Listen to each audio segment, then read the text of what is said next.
వాటిగా ఏపీలో ఇవాల్టి నుంచి కులగణన ప్రారంభం కాబోతుంది. ప్రతి గ్రామంలో వాలంటీర్లు ఈ కులగణన నిర్వహించబోతున్నారు.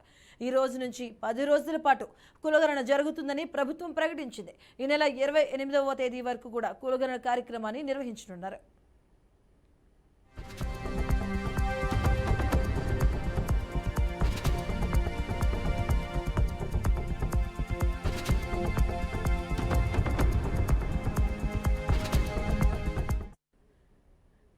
గతంలో 6 జిల్లాల పరిధిలో 7 సచివాలయ పరిధిలో ప్రయోగాత్మకంగా కులగణన చేపట్టారు. 10 రోజుల పాటు ఈ రోజు నుంచి పూర్తి స్థాయిలో రాష్ట్ర వ్యాప్తంగా ఈ కులగణన జరగబోతుంది. ఆన్లైన్లోనే కులగణన వివరాలు నమోదు చేయనున్నారు.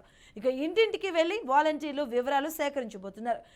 ఇంటి వద్ద అందుబాటులో లేని వారు ఈ నెల 28వ తేదీ నుంచి వచ్చే నెల 2వ తేదీ వరకు సచివాలయాల్లో నమోదు చేయించుకునేందుకు అవకాశం కల్పించారు. అందుకోసం ప్రత్యేకంగా యాప్ను రూపొందించి అందులో నమోదు చేస్తున్నారు.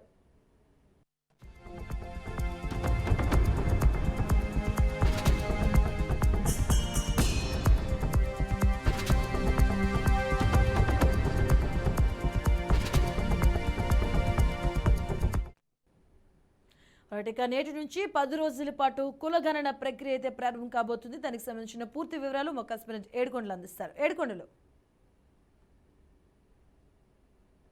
ఆంధ్రప్రదేశ్ లో కులగణన కార్యక్రమం ప్రారంభమైంది. అయితే సచివాలయ ఉద్యోగులు అలాగే వాలంటీర్లు నేటి నుంచి ఉమ్మడిగా వారి పరిధిలోని ఇళ్లకు వెళ్లి 10 రోజుల పాటు ఈ కులగణన అనేది నిర్వహిస్తారు. ప్రతి ఒక్కరికి సంబంధించిన వివరాలను కులాల వారీగా ఈ నెల 28వ తేదీ వరకు కూడా ఈ యొక్క ప్రతిరోజు కూడా ఈ సేకరించనున్నారు. అయితే గ్రామ వార్డు సచివాలయ శాఖలో గతంలో వాలంటీర్ల ద్వారా సేకరించినటువంటి డేటా ప్రకారం రాష్ట్రంలో గ్రామాల్లోని 1,23,40,422 కుటుంబాలకు చెందినటువంటి 3,56,62,251 మంది నివాసం గ్రామాల్లో ఉంటే ఇటు పట్టణ ప్రాంతాల్లో మాత్రం 44,44,887 కుటుంబాల్లో 1,33,16,91 మంది నివసిస్తున్నారు. అయితే మొత్తం మీద 1.67 కుటుంబాలకు సంబంధించి 4.89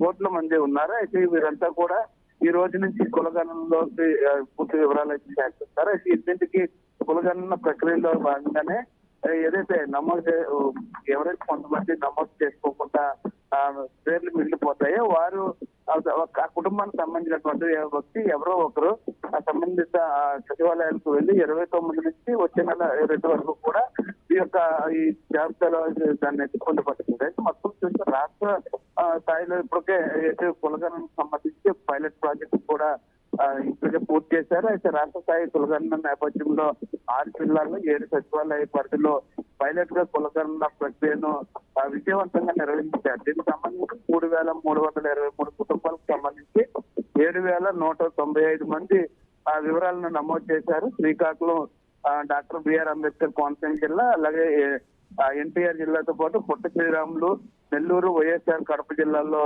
ఇవి అయితే పూర్తి చేసినటువంటి పరిస్థితి అయితే కనిపిస్తూ ఉంది. అయితే ప్రస్తుతానికి ఏదైతే కులగణన ప్రక్రియ అనే ఆన్లైన్ విధానంలో కూడా పారదర్శకంగా నిర్వహించేందుకు అన్ని ఏర్పాట్లు చేసినటువంటి పరిస్థితి. గ్రామ వార్డు సచివాలయాల శాఖ ప్రత్యేకంగా ఒక మొబైల్ యాప్ ను కూడా ఇందుకోసం ఇప్పటికీ సిద్ధం చేసింది. దాదాపు 723 కులాల జాబితాలను అంటే ఓసీ, ఎస్సీ, ఎస్టీ, బీసీ వారిగా ఒకరికి మొబైల్లో యాప్ లో దాన్ని పొందుపరిచినటువంటి పరిస్థితి. ఇంటింటికి వెళ్లి వివరాలు సేకరణ సమయంలో ఆయా కుటుంబాలు ఏ కేటగిరీలోకి వస్తాయనే దాని మీద యాప్ లో సెలెక్ట్ చేయగానే కులాల జాబితా కనిపిస్తుంది.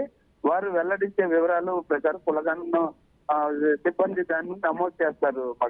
అయితే మొత్తం చూస్తే OC, BC, SC, ST category పేర్కొన్నటువంటి 723 కులాలకు అదనంగా మరో 3 కులాలను కూడా ఇప్పుడు ప్రశ్నించారు. ఏదైతే బేడ జంగం లేదా బుడగ జంగం, పిరమలే, కల్లర్ అంటే సైవర్ కులం గానీ అదే గెలవ కులము కూడా ఇంట్లో పొందుపరిచేటువంటి అవకాశం ఉంది. అయితే వీటన్నిటికి వేరుగా అదర్ కేటగిరీలోకి వీటిని పొందుపరిచేటువంటి అవకాశం ఉంది. అయితే వీటితో పాటు నో కేటగిరీ కూడా ఈ కులగణన ప్రక్రియలో పొందుపరిచారు. అయితే మొత్తం చూస్తే ఈ రోజు నుంచి జరిగేటువంటి ఈ కులగణనకు సంబంధించి ఎప్పటి నుంచో కొన్ని దశాబ్దాలుగా ఎదురు చూస్తున్న కులగణను ఈ 10 రోజుల పాటు నిర్వహిస్తామని గతంలోనే అటు ఏపీ మంత్రి అయినటువంటి చెల్లిబోని శ్రీనివాస్ కూడా ప్రకటించారు. అయితే అప్పటి నుంచి కూడా ఇది జనవరి 19 స్టార్ట్ అవుతుంది, 20 రోజులు ఉంటుందని చెప్పారు. అదే సమయంలో ఈ రోజు కులగణన అయితే ప్రారంభమైంది. Right, thank you Yedukondalu.